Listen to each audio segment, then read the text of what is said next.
This video is brought to you by Squarespace. Squarespace is an all-in-one platform for building your brand and growing your business online. It's a new month, new TBR.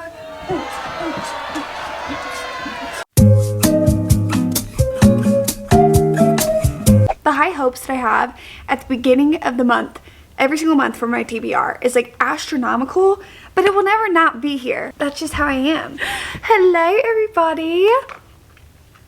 Happy May. Are we all happy that it's May? I was happy that it's May when I woke up this morning, and then I was rewarded with that happiness by it being extremely freezing outside and it raining all day. So there's that. Honestly, I'm gonna be honest with you guys, I think that this is my favorite video to film of the month because of how just absolutely like positive I feel towards my TBR and how hopeful I am that I'm actually going to like read all of these books. Like I have so much hope, and then it quickly diminishes as the month goes on. So you guys know literally all I'm going to do is just talk about the books that I have on my radar for this month, but it's hard because I feel like I used to always be the like, when I make my TBR, it's just those books and that's it. But I've allowed myself to become a mood reader that I've always wanted to be because life is too short for me to be forcing myself to read books that I don't feel like reading. So, you know, I love making TBRs. I think it's so fun and I'm going to continue to do so. But I'm also going to let myself have, you know, freedom and roam whatever books that I want to read. So you do the same. Let's get into the books that I want to read this month. But first, a quick word from today's sponsor, which is Squarespace. Okay guys, let's talk about Squarespace. You guys know I've talked about them multiple times on my channel, and you guys know that if you are looking to build your website, then Squarespace is 100% the way to go. Squarespace offers so many different features to make building your website super easy, not only just for you to build the website, but also for the people coming to your website. Like I said, Squarespace offers so many features, one of those being member areas, where basically you can sell gated content. This way, even as a creator, you can monetize your content in a way that best suits you and your business. Also with member areas, you are unlocking a new revenue stream, and it is helping you free up your time by selling gated content like newsletters or online courses. They also do have a blogging and commenting tool. This way, the people that are coming to your website, it makes it easier for everyone to kind of share and build a community within your website. And my favorite thing is that you can easily connect all of your socials for somebody who is a content creator. And me with my blog, I find it very, very important to have a easy way for everyone to be able to access all my different socials that I have and all my different projects that I have going on. And Squarespace makes that super easy.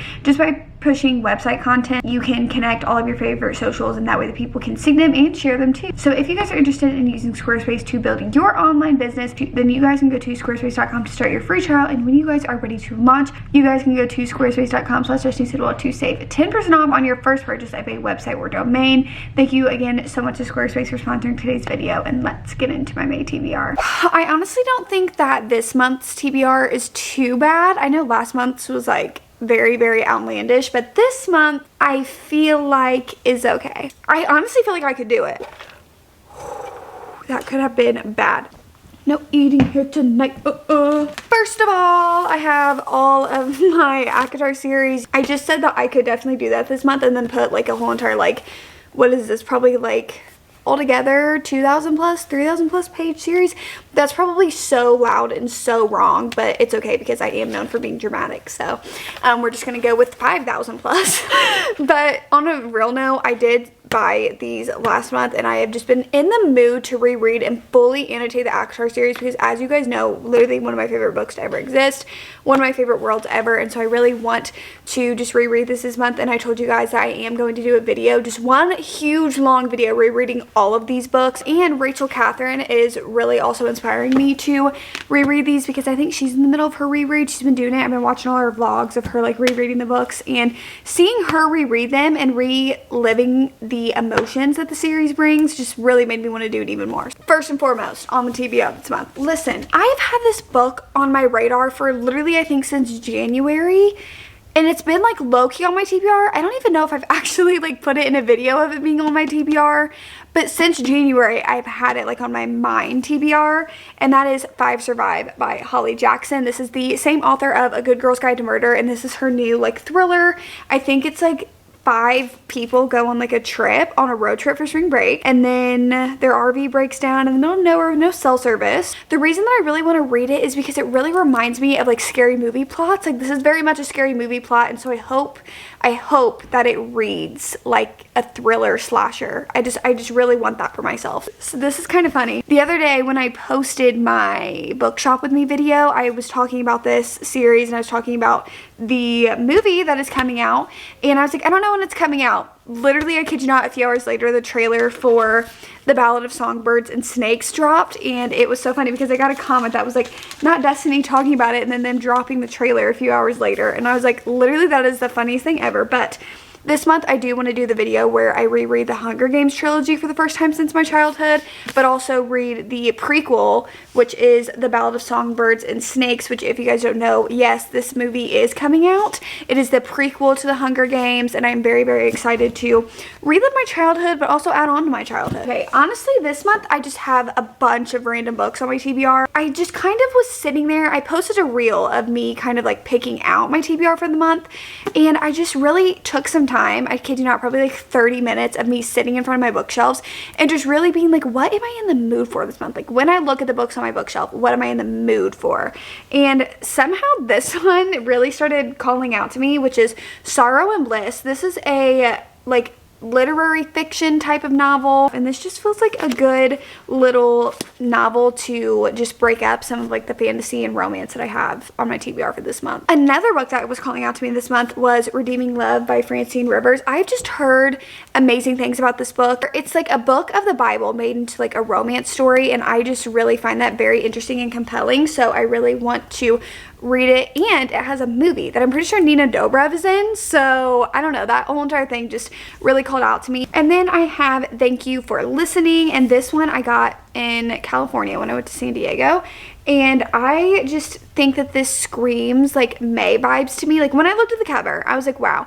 And this is about like an audio, like a woman who does audiobooks, and I don't know, Taylor Jenkins Reid has a blurb on the front. It just really called out to me. I tried to read this book last year, but I tried to read it during a 24-hour readathon, and guys, sometimes I feel so bad for books that I read during 24-hour readathons where if I'm not vibing with it, honestly, I've decided to start like putting them down and like really just pick up books that I really want to read, because sometimes during the 24 hours straight, I just am so over it. And this was one of those books, but I didn't DNF it, but I was like, I'm gonna pick this up at a later date because I am just like, I can't do it right now. And that is A Love Letter to Whiskey. But the thing is that I've gotten so many comments and DMs about reading this book. Have I read this book? What do you think about this book? And I've never read it. And people like love this book. But this is a little bit, I feel like, not like an old book, but it's a little bit of an older book. I feel like in hype wise, like I feel like this was very hyped up, maybe like when book talk first became a thing, or even like back in the day with booktube and stuff, kind of a then and now perspective, and it's like a second chance romance type of thing. If I'm being loud and wrong, I'm sorry. Ooh. Next up, I saw The Poppy War on my shelf, and I was so inclined to pick it up. I think this is partly because, this is so funny, but on my flight home from California, I was sitting next to a girl, and she was reading the second book, I think, in this, like the one with the blue cover, and for some reason it just really made me want to read The Poppy War. And so when I looked at it, I remembered that, and then I decided to put it on my TBR for this month. The real question of if I will get to it is a very, very big one, because I've heard some I've heard good things about this book, but I've heard it's a very heavy topic wise book, and that's always a little like jarring to try to go into. Next up, it's been a while since I wanted to pick up a Mariana Zapata book, but this is always the one that's at the very top of my TBR for Mariana Zapata's the rest of her backlist that I want to read, because this one is her shortest book, I think. Literally, don't take anything I say as fact, because sometimes I really am just out here just guessing and lying. But like, not trying to lie to you guys, but I'm just like, I think this is right, so I'm gonna say it. This one, he owns like a tattoo shop or something, and I just feel like the vibes are good. I feel like the vibes are good, and I want to read it. What a concept. Next up, I have a book by Sarah Adams. This is The Off Limits Rule. I've had this book on my TBR for such a long time. I just want to read it.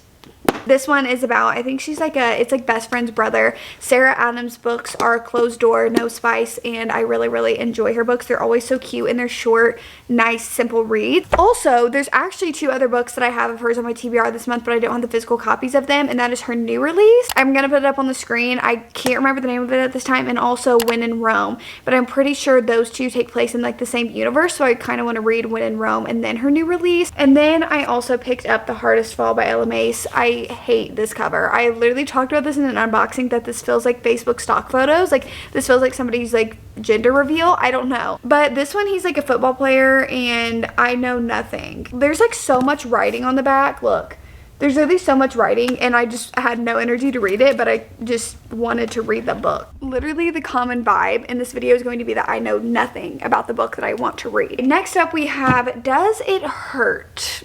I've had this book on my TBR for a very long time, and I saw a TikTok. Somebody's TikTok came up on my For You page, and they were talking about like being in their dark romance era, and she was reading this book, and it made me remember that I had this book. And I literally read the back of this book and also tried to read some of the pages, and I still didn't really 100% grasp what's going on, because it's a dark romance. The main girl is running from something, and she basically is in this lighthouse with this guy. They're shipwrecked. What? Seeking refuge in a lighthouse with a man who loathes me. But how's it a dark romance? Is he in the mafia on the ship? I don't know. This next one, I think I saw randomly either on Lemonade or I saw it on Instagram somewhere, and I was like, wow, I love like the vibe of that cover. Knew nothing about the book. And then the other day I went to Target, and of course I found myself in the book aisle, and the next 2 books I actually bought from there. And I read the back of this book, and I was like, wow, I need to read it. I just feel like I'm really gonna like it, and that is I'll Stop the World. First of all, I just really love this cover, but basically it's about this guy, and like something happened, like the mysterious death of his grandparents, and it's like an unsolved crime, and basically he time travels back to the 1980s and meets this girl, and he's kind of trying to solve like what happened to his grandparents. And you guys know, if you are a frequent watcher, a long time watcher, that I'm obsessed with everything 70s and 80s and 90s, especially the 80s. I freaking love the 80s, so what I'm really hoping for with this book is a lot of 80s nostalgia. The same thing, I bought this book from Target. I bought Then She Was Gone because Sarah talked to me about this when I was in Jersey. She was like, have you read Then She Was Gone? And I was like, no, I tried to like in 2021, but then I remembered like I was on Libby, and then I got a new book. Like, sometimes I go on these tangents. Like, I know I have TT time, which is tangent time if you guys didn't know. And sometimes I'm like, I talk to you guys like you guys are my friend. Like, you guys are like sitting here and I'm talking to you. And I forget that like maybe you don't care. Like, you just want to hear about the synopsis of the book. But I'm still going to tell you anyway. I used to just read on Libby, which basically, that's a good way for you guys to read books, is you just put in your library card and you get to read books online. And I literally love reading on Libby, and I did it a lot in 2021 because I didn't go and buy books, and I had borrowed this one, but then like another book came up, because you know it's kind of like the library. It's exactly like the library system where like you have one book but another book comes up, so you got to return that book type of thing. So I returned this one and I never like got to read it, and Sarah told me that she really liked it. Next I have The Reunion by Megan Quinn. I just hauled this book and I talked about how this was on my summer TBR, but honestly this one is giving more like spring vibes, so I put it on. It's the one where the parents have been together for 50 years and the kids are all like planning the anniversary party, and they're all kind of like having a romance moment. Next up, I think Sarah, if you're watching, you're gonna be happy. And it's so funny because I put this on my TBR yesterday, and today I was scrolling through TikTok and I saw like a little scene from this book, and I was like, yeah, I need to read it right now actually, and that is Ghosted. Now, I started reading this back in September of last year, and then I literally stopped reading it randomly because I was in a very, very bad book slump, and then I just never picked it back up, but I've like always wanted to finish it, and so now I have the motivation to read it, and I'm very, very excited. Next up, this cover genuinely pains me. Oh, why did I not realize that you were here? Next up, I have Dear Love, I Hate You, because I've been seeing the alternate cover that I wish that I had on bookstagram, and I feel like I see people talk about this quite a bit, and I just really, I wanted to read it. Next up, we have Serenading Heartbreak. This is a love triangle, but it's with like her brother's best friend that she's always had a crush on, and then she meets a baseball player. Literally just 2 more. I don't know how many are on my TBR, but we're just gonna roll with it. Then we have the things we leave unfinished. Hey, listen, I think I've been putting this on so many TBRs, but someone convinced me in the comments to read this book. This book, the reason that I'm kind of, is because I feel like the romance is more with like the letters that she's reading of her grandma than like her own romance. And I don't necessarily know how I feel about that. But if you guys love it and rave about it, then I will read it. Last but certainly, absolutely not least, is Daughter of No Worlds, Daughter of No Worlds by Chris Broadbent. Okay, thank God that this video is almost over because I'm starting to like lose my talking stamina. What am I doing? This is the final book of my TBR, and you guys know Sarah really loves the series. I read Carissa Broadbent's other books last month, so I'm very excited to start reading her other books, and I've heard amazing things. I literally just then, like where it was like a record scratch, I don't know what was going on. I think it's time to end this video. So those are all the books on my TBR for May. So let's count them up. 22, 23, 24. Oh, 24. I mean, that's not terrible. We shall see. We shall see what I do in the month of May. And a lot of these books are for videos, so I feel like I could get about 70% through. But we shall see. I don't know, because I haven't... No. That is it for today's video. I hope you guys enjoyed. If you guys did, you guys know what to do. Like, comment, subscribe, all the YouTube stuff that you guys know how to do. And I will see you guys when I see ya.